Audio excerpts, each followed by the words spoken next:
Hello friends, welcome back to another lecture. And in the last lecture, we have finished State Legislative Assembly, right? And with that, we have already covered most of the syllabus in this subject. All you need to do now is value addition when you are studying current affairs or when you are reading a newspaper. Just do value addition, okay? चलिए start करते हैं with a new chapter constitutional statutory and quasi judicial bodies right. पहले हम समझेंगे इनकी definition को, then we will look at all the constitutional bodies and some of the important statutory bodies, right? Let's start then. Now, what is constitutional bodies? देखिए, bodies that derive their powers and authorities from the Indian Constitution. ठीक है, वो bodies जो अपनी power derive करती हैं Indian constitution से, मतलब इंडियन कॉन्स्टिट्यूशन में गिवन है उनके बारे में, यानी कि specifically mention the constitution meaning they have dedicated articles.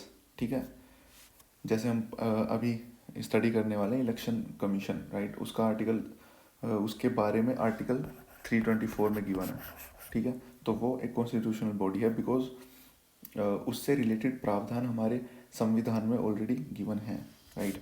जैसे for example UPSC, election commission, CAG की जो बॉडी होती है वो भी कॉन्स्टिट्यूशनल बॉडी है, राइट?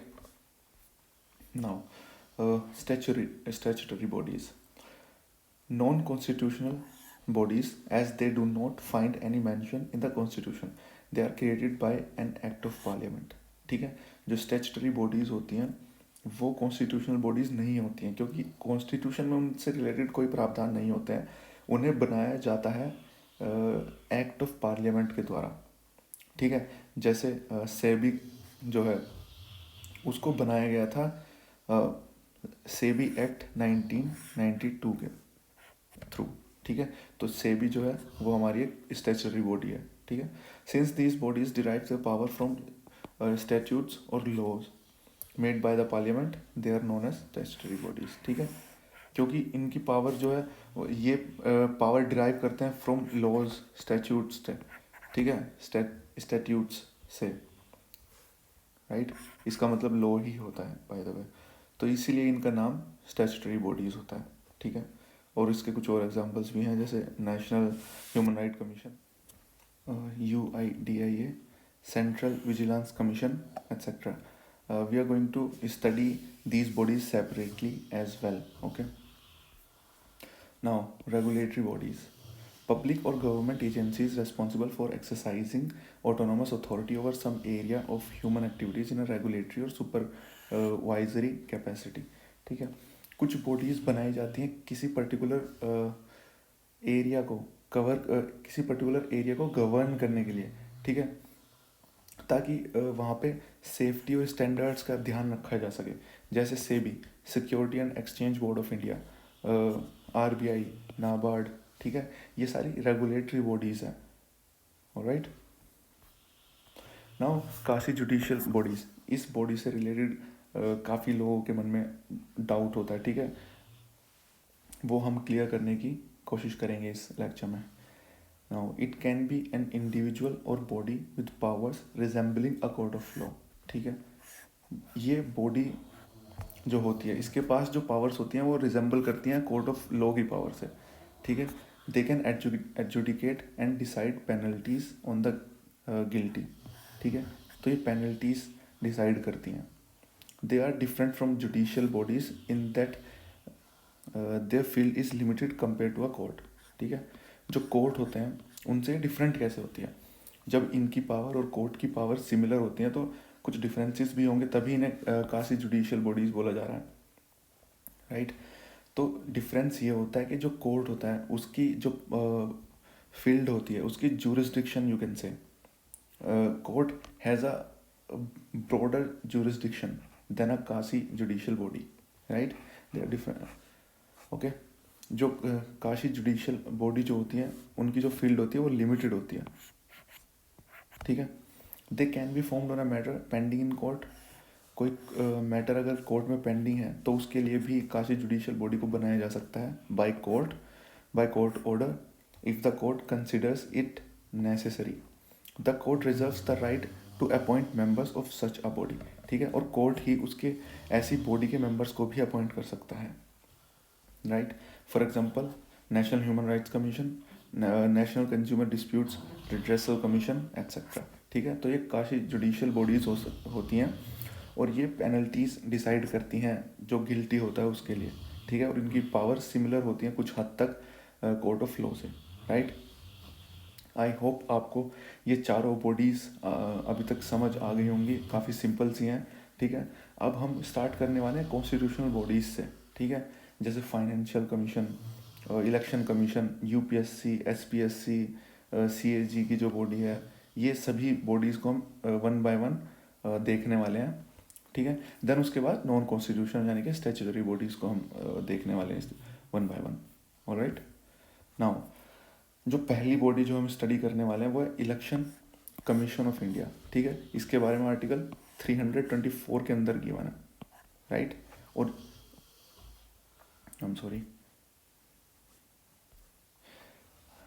और इसके बारे में आर्टिकल एक अलग से आर्टिकल मेंशन है. इसका मतलब ये यही शो करता है कि ये कॉन्स्टिट्यूशनल बॉडी है, क्योंकि कॉन्स्टिट्यूशन में मेंशन है इस बॉडी से रिलेटेड एक आर्टिकल. ठीक है, नाउ इलेक्शन कमीशन ये एक परमानेंट इंडिपेंडेंट बॉडी है established bye constitution of India. Okay, constitution of India के थ्रू इस्टेब्लिश किया गया है, इसीलिए ये एक कॉन्स्टिट्यूशनल बॉडी है. और ये किस किस इलेक्शन कमीशन किन किन पोस्ट्स पे इलेक्शन कराती है, ये 4 पोस्ट आपको याद रखनी है. ये इन 4 फील्ड से रिलेटेड इलेक्शन जो होते हैं ये इलेक्शन कमीशन के जिम्मे ही होते हैं. Election of parliament, state legislature, president and vice president. ठीक है, काफ़ी सिंपल है. Election of parliament, state legislature, president, vice president, ये 4 पोस्ट के इलेक्शन कमीशन के थ्रू ही कराए जाते हैं, right. Common to both centre and state governments. Okay, not concern with the election of panchayats and municipalities. ठीक है, ये आपको याद रखना है, बहुत इंपॉर्टेंट फैक्ट है. जो पंचायत और म्यूनसिपैलिटीज़ के जो इलेक्शन होते हैं ये इलेक्शन कमीशन नहीं कराती है, ये स्टेट इलेक्शन कमीशन के द्वारा कराए जाते हैं, स्टेट इलेक्शन कमीशन. ठीक है, now let's talk about article 324. इसके अंदर क्या क्या प्रावधान है उनके बारे में we will study. The election commission shall consist of chief election commissioner and such number of other election commissioners if any as the president may from time to time fix. ठीक है, तो आर्टिकल 324 के अंदर ये given है कि जो election commission होगा उसके अंदर एक चीफ इलेक्शन कमिश्नर होगा और सच number of other election commissioners, मतलब बाकी और भी इलेक्शन कमिश्नर्स हो सकते हैं अगर प्रेसिडेंट चाहे तो. ठीक है, एक चीफ इलेक्शन कमिश्नर और बाकी election commissioners. Okay, appointed by president. Condition and tenure of office determined by president. ठीक है, तो चीफ इलेक्शन कमिश्नर और इलेक्शन कमिश्नर्स को अपॉइंट भी प्रेसिडेंट करते हैं और उनके टेन्योर ऑफ ऑफिस को भी प्रेसिडेंट ही डिटरमाइन करते हैं. The chief election commissioner and other election commissioner have equal power and equal salary similar to those of a जज ऑफ द सुप्रीम कोर्ट. ठीक है, ये जो चीफ इलेक्शन कमिश्नर होते हैं और अदर इलेक्शन कमिश्नर जो होते हैं they have equal power, equal salary similar to those of a जज ऑफ द सुप्रीम कोर्ट.